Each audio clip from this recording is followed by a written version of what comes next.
Ricardo, si tienen alguna pregunta me hacen la seña y con el mayor de los gustos estamos prestos porque nos interesa mucho escuchar sus pensamientos. Agustín. ¿Y en qué momento la derecha se volvió tan mala? O sea, ¿por qué quedó tan...? Cuando Sí, entró... o sea, todo lo que sea derecha, en este país pues particularmente, todo lo que tenga que ver con derecha es paramilitares, asesinos, en fin, o sea, es lo que usted decía ahorita, eso se volvió en un estigma, la cosa más impresionante. ¿Cuándo la derecha, y a nivel mundial, se está volviendo tan compleja o tan mala? Mire, cuando la izquierda convenció a las personas de que tenían derecho a vivir del fruto del trabajo de los demás, es decir, cuando la gente pensó que todo lo que existía en su vida era una palabra llamada derecho y que tenía derecho a todas las cosas, la izquierda se apoderó de un discurso que es fundamental, que es el de los derechos. Y empezó además a surcar, a trazar nuevos conflictos que ya ni siquiera eran económicos, ya ni siquiera eran el obrero y el patrón, el obrero y el empresario, el capitalista, no, empezaron a ser el hombre y la mujer, el homosexual y el heterosexual, empezaron a ser el padre y el hijo, el gordo y el flaco. Digo, en muchos lugares ahora se habla de gordofobia. Es decir, que una marca de lencería no ponga a una persona obesa vistiendo una tanga, sí, señor, hoy es gordofóbico. Sí, vos fíjate, empezaron a surcar en esa clave opresor-oprimido, empezaron a hacernos releer todas las relaciones sociales. El cura con el laico, opresor y oprimido. Empezaron a surcar. ¿Y esto fue pensado o esto se fue dando orgánicamente? No, fue esto reflexionado teóricamente. Fue pensado. ¿Y quién es esa gran cabeza? Bueno, filósofos muy conocidos en la academia. Uno de los más claros de todos es Ernesto Laclau, que va a escribir en el año 1985, o sea, antes de la caída del muro, un libro muy, muy actual de filosofía política que se llama Hegemonía y Estrategia Socialista. Él, junto con su mujer, Chantal Mouffe, dicen allí, miren, olvidémonos de seguir leyendo a la izquierda y sus luchas revolucionarias con el concepto de clase social. O sea, dejemos atrás el discurso economicista. Los obreros no van a hacer la revolución. Los obreros están aburguesados, algo que ya había visto en los 60 Herbert Marcuse. ¿Qué tenemos que hacer entonces? Elaborar nuevos o apostar por nuevos conflictos culturales, dar una batalla cultural, ¿sí?, para elaborar una cadena. Dice, cada conflicto cultural tiene que ser un eslabón de una cadena, eso se llama hegemonía, dice, que finalmente responda a nosotros. Tenemos el conflicto indigenista, el conflicto feminista, el conflicto del aborto, el conflicto del LGBT, el conflicto de los gordos, el conflicto de los flacos, el conflicto de los altos, el conflicto de los bajos, el conflicto de los ricos, el conflicto de los pobres. Y nosotros vamos a ir anudando y explicando por qué todos estos conflictos están enlazados. Hoy eso, ¿sabe cómo se llama? Interseccionalidad, que es de lo que habla la señora Márquez constantemente. Y se empieza a crear, ¿qué? Una pirámide de víctimas, ¿no? La mujer blanca es víctima respecto del hombre blanco. La mujer negra es víctima, es más víctima que la mujer blanca. La mujer trans, o sea, un hombre que autopercibe ser mujer, es a su vez más víctima que la mujer negra. Y la mujer trans negra es más víctima que la mujer trans blanca. Yo tengo una pirámide de víctimas y todo eso lo termino manejando yo, porque finalmente divide y reinar es un axioma de la política muy conocido y es lo que ha operado desde siempre hasta el día de hoy. Entonces, esto claro que fue pensado, fue teorizado, pero después fue obviamente bajado a la práctica, sobre todo a través de la academia, las escuelas y los medios de comunicación. ¿Ahí juega algún papel el famoso Foro de Sao Paulo? Bien, es un punto muy, muy interesante. Mire, hoy estamos viviendo la segunda ola del socialismo del siglo XXI. La primera ola del socialismo del siglo XXI tuvo su epicentro en el Foro de Sao Paulo. El Foro de Sao Paulo fue una reunión de 1990 organizada por Fidel Castro y Lula da Silva que tuvo por objetivo articular a toda la izquierda regional en un momento en el que se estaba cayendo, ¿qué? La Unión Soviética. En el 89 se les cayó el muro y en el 91 se va a caer toda la Unión Soviética, ¿sí? Pero Fidel Castro era muy inteligente y dijo, nosotros ya no vamos a contar con el apoyo de ellos, nos apoyemos entre nosotros. Arma el Foro de Sao Paulo y ¿qué sale de ahí? Muchos presidentes. Chávez, Maduro, Lula, Dilma, Bachelet, Pepe Mujica, Tabaré Vázquez, Lugo, ¿se acuerdan de Lugo? Lugo, en Paraguay. Rafael Correa, Daniel Ortega. Uf, se nos llena de izquierdosos el continente. Pero en el año 2014-2015 aparece otra cosa que va a tener bastante fuerza, llamado el Grupo de Lima. El Grupo de Lima eran 3 países que nunca habían caído en el socialismo del siglo XXI. Uno de ellos era Colombia, Perú y Chile, ¿sí? A partir del año 2015 y hasta el año 2019 parece que el socialismo del siglo XXI está retrasándose, está yéndose hacia atrás. ¿Por qué? Bueno, porque por ejemplo se les va a haber muerto tanto Chávez como Fidel Castro, Evo Morales no se puede reelegir y tiene que pisotear su propia constitución, e incluso hace fraude, Lula termina preso, Bolsonaro llega al Brasil, el kirchnerismo pierde el poder en Argentina, Lenín Moreno traiciona a Correa en Ecuador, etcétera, etcétera, etcétera. Pero en el año 2019 aparece en México el Grupo de Puebla, que es la lavada de cara del Foro de Sao Paulo. Y a partir de ese entonces empieza a darse toda una convulsión en el continente. Fíjese usted, octubre del año 2019, revueltas indigenistas en Ecuador. Ponen en tal aprieto al gobierno que tienen que trasladarse desde Quito hasta Guayaquil. Casi le hacen un golpe de Estado. Octubre de ese mismo año, casi al mismo tiempo, la semana siguiente, ¿qué tenemos? Revueltas chilenas que terminan en una convención constituyente que gana con un 78% de los votos. Más adelante, en noviembre del 2019, ¿dónde hay revueltas? Acá. Colombia. Chile, Ecuador, Colombia. ¿Quién sigue? Perú. Pocos meses después, revueltas en Perú voltean a 3 presidentes en una semana hasta que les ponen un presidente progresista. Ahí ya sí que se calma todo. ¿Qué pasa poquito más adelante? Llega un comunista maoísta a la presidencia del Perú llamado Pedro Castillo, vinculado a Sendero Luminoso. ¿Qué pasa poquito después?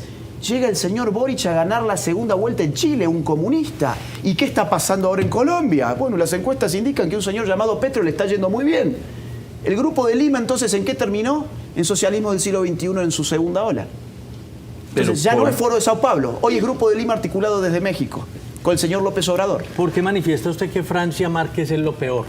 Porque ella combina todas estas microopresiones en un solo discurso. Ella articula el asunto racialista, el asunto de género. Ella estaría muy contenta, lo ha dicho, de que, por ejemplo, el aborto sea ilimitado. Prácticamente, no sé, supongo yo que un segundo antes de que la criatura nazca, ella sería muy feliz si se la pudiese asesinar dentro del vientre de la madre. Ella está constante, y aparte, bueno, sabemos que esta señora no es precisamente pobre como nos ha vendido.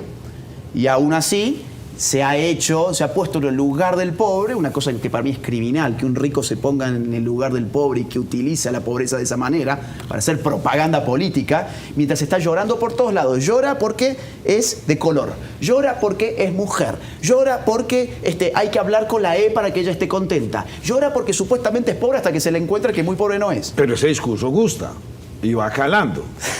¿Y a quién le cala? Bueno. Porque entonces usted por ahí dice una frase muy interesante, es cuando todos pensamos igual, nadie está pensando. Y sí, es que digamos, cuando todos estamos repitiendo lo mismo, el debate político además se vuelve muy aburrido. Cuando te dicen de que si vos no decís lo que todo el mundo dice, entonces vos odias y tenés discurso de odio y tenés que callarte la boca, y todo se vuelve muy aburrido, se vuelve, ¿sabes qué? Orwelliano. Lo que estamos viviendo es un Gran Hermano, un 1984.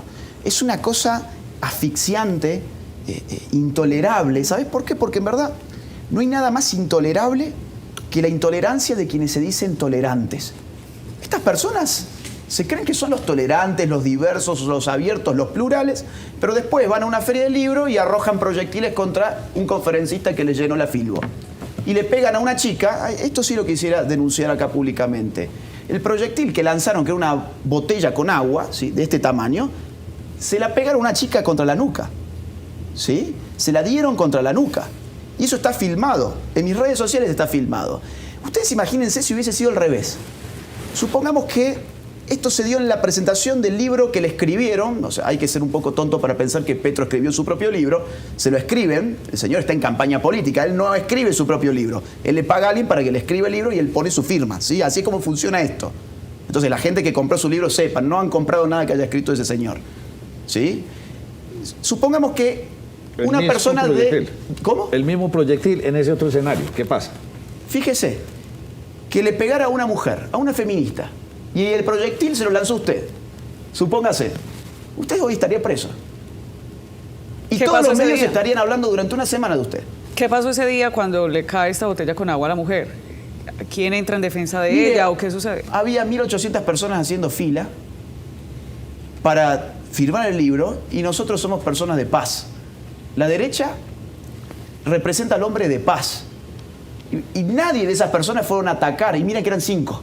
¿Se imagina usted el escenario al revés? Pero venga, cuando Pero- usted habla que los de derecha representan la paz, en Colombia no. En Colombia la derecha representa motosierras, asesinatos, falsos positivos. Mire. O sea, y no sé qué tan dateado usted. O sea, nos llevaron en ese discurso a construir todo este imaginario. ¿O cómo es? Mire, hay un grupo de derechas, un movimiento de derecha que se llaman libertarios.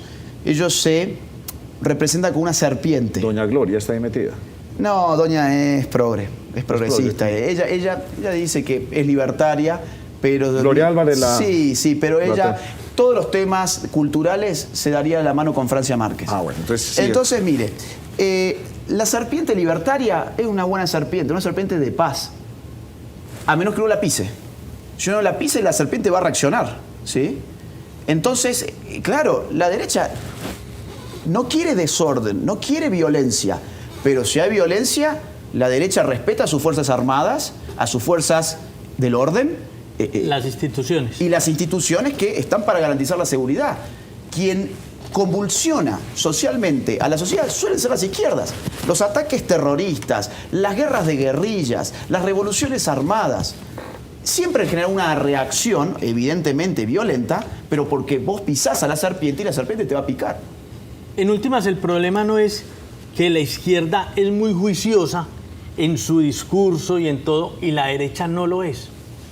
¿O estoy equivocado? La derecha ha cometido 2 errores grandísimos, enormes. La derecha pensó que le bastaba legitimarse con el asunto de la seguridad y de la economía. Ellos pensaban, claro, imagínense Colombia, suenan las balas, explotan las bombas, corren los ríos de sangre. Es evidente que la izquierda está atacando al país, nadie va a querer votar por la izquierda y nosotros vamos a combatir ese ataque. Entonces, listo, ya no hay batalla cultural que necesitemos dar. O, por ejemplo, en Chile, el mejor sistema económico de Latinoamérica. Es evidente que a la gente de aquí de Chile le está yendo muy bien, cambian su televisor todos los años, tienen un nuevo iPhone, les va bien. Es evidente que tienen que votar a la derecha, eso no es así. Mientras la derecha se dedicó a hacer cuentas, la izquierda se dedicó a hacer cuentos.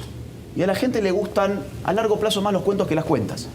Pues somos hombres, somos animales narrativos nosotros. Entonces vos podés mirar todos los gráficos de barra y las plantillas de Excel que quieras sobre el modelo chileno y la economía chilena.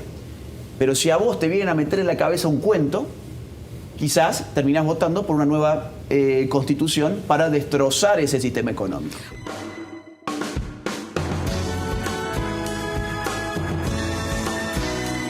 En Agustín. su concepto, ¿por qué el único país de América Latina que se vuelve una banana república es Venezuela?